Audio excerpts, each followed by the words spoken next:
함께 6월절 어린 양의 피로 찬양하시겠습니다. 6월절 어린 양의 피로 나의 삶의 문이 열렸네. 저 어둠의 권세는 힘이 없네. 주 보혈의 능력으로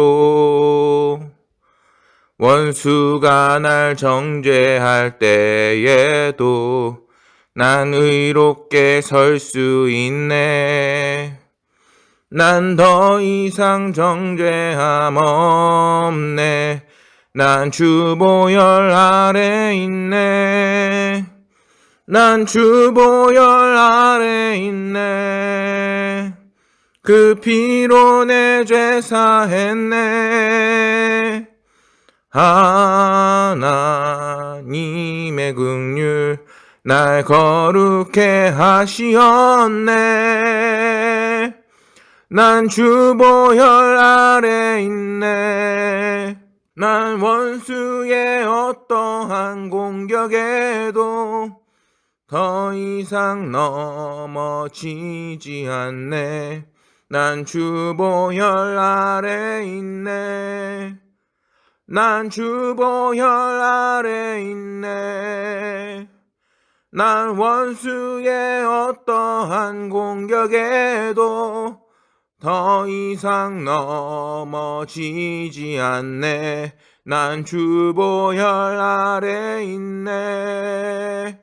할렐루야. 오늘도 이렇게 5분 말씀 묵상 영상을 올립니다. 오늘 함께 나눌 말씀은 시편 4편 7절에서 8절 말씀입니다. 오늘의 본문 말씀을 통해서 하나님이 주시는 기쁨과 평안이라는 제목으로 함께 말씀을 나누어 보려고 합니다. 함께 본문 말씀을 읽겠습니다.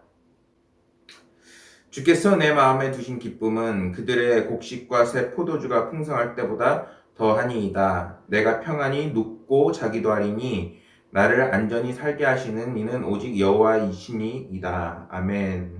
찬양 중에 평안을 너희에게 주노라 라는 찬양이 있습니다. 가사를 보면은 평안을 너에게 주노라 세상이 줄 수 없는 세상이 알 수도 없는 평안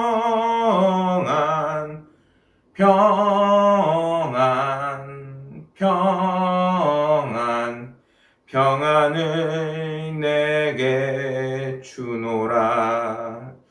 아멘. 이러한 찬양이 있습니다.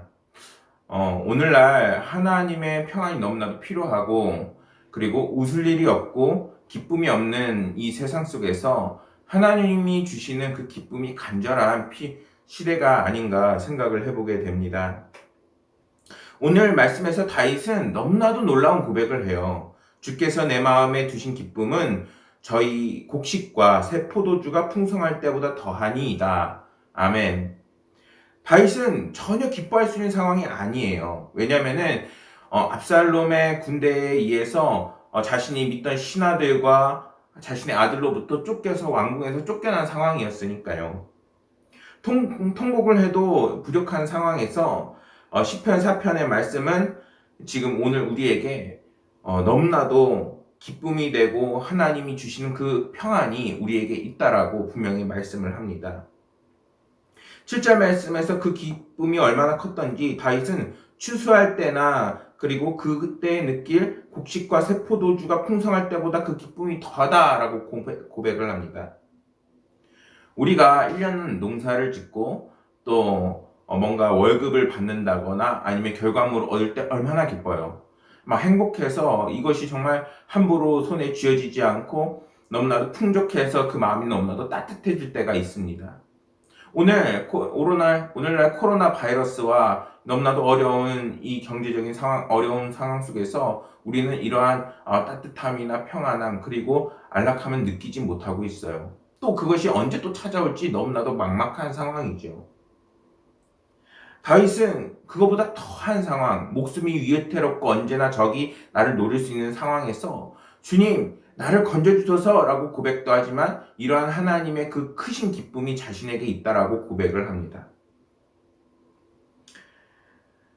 어떻게 이러한 기쁨을 가질 수 있을까요? 그거는 하나님이 우리 마음에 기쁨을 두시기 때문이라고 분명히 말씀합니다. 하나님이 주시는 그 기쁨은 세상이 줄 수 있는 그러한 기쁨이 아니라 정말 말로도 설명되지 않고 그 무엇보다도 초월되는 그 하나님이 주시는 감격과 그 기쁨이 우리에게 있다는 겁니다. 특히 그 기쁨은 우리를 구원하신 예수 그리스도를 생각하고 주님을 바라볼 때 더 크게 우리에게 다가오게 됩니다. 세상이 주는 기쁨은 조건적인 기쁨이에요. 뭔가 월급을 얻는다거나 돈을 얻는다거나 뭔가 로또가 됐다거나 아니면은 그 외에도 수많은 나에게 무언가가 되어서라는 전제가 붙게 되는 것이죠. 하지만 우리가 주님을 믿고 하나님을 따르게 되면은 이 세상이 줄 수도 없고 그리고 우리에게 빼앗을 수도 없는 하나님의 그 크신 기쁨이 우리에게 찾아오게 되는 것입니다. 뿐만 아니라 하나님께서 오늘날 같이 어렵고 힘들고 그리고 공고한 상황 속에서 우리에게 구원자가 되시고 소망이 어디 있는지 알려주시며 늘 동행하시고 이끄시는 인생과 삶이 되어지는 것입니다. 그 삶이 얼마나 평안했던지 8절 말씀에서 다윗은 이렇게 고백을 해요. 내가 편안히 눕기도 자기도 한다. 여러분, 오늘날 이렇게 어지러운 상황 속에서 편안히 잔 지가 얼마나 될까요? 지금 오늘날 같은 상황 속에서는 우리가 편안히 자는 것조차 정말 하나님의 축복임을 느끼게 되는 것 아니겠습니까? 사랑하는 여러분, 하나님을 의지하고 하나님을 따르는 다윗을 보세요. 다윗은 하나님이 주시는 그 기쁨과 그리고 그 은혜로 인해서 지금 평안히 자기도 하고 눕기도 한다고 분명히 우리에게 알려줍니다. 자신이 언제 죽을 수도 있고 또 어떻게 해야 할지 모르고 막막한 상황임에도 불구하고 다윗은 오로지 하나님만을 바라보고 하나님을 신뢰하는 그 길을 걷고 있습니다. 하나님을 의지하는 그러한 삶을 살 때 하나님께서는 기쁨을 주시고 평안을 주신다고 오늘 분명히 말씀을 합니다. 하나님을 배경으로 둔 사람은 그 삶이 어머니의 품에 늘 안겨있는 것처럼 나이가 들었거나 나이가 어리거나 상관없이 늘 하나님의 은혜 속에서 살아나가게 되는 것입니다. 때문에 우리는 하나님의 은혜가 필요한 것이고 은혜 없이는 살아갈 수가 없게 되는 인생이 되는 것입니다. 사랑하는 여러분, 오늘날 너무나도 힘들고 어려운 상황이라고 해서 우리가 하나님의 손을 놓지 않는 인생들이 되길 소망합니다. 하나님께서 꼭 붙잡고 가는 인생이 되면은 하나님께서 주시는 은혜와 평강과 그 기쁨이 넘치게 됨을 믿으셔야 하는 것입니다. 우리가 그러한 믿음으로 날마다 승리하고 하나님이 주시는 충만한 은혜와 기쁨이 늘 넘쳐서 늘 평안한 잠과 그리고 하나님의 크신 은혜가 저와 여러분의 삶 속에 늘 가득하기를 간절히 소망하겠습니다.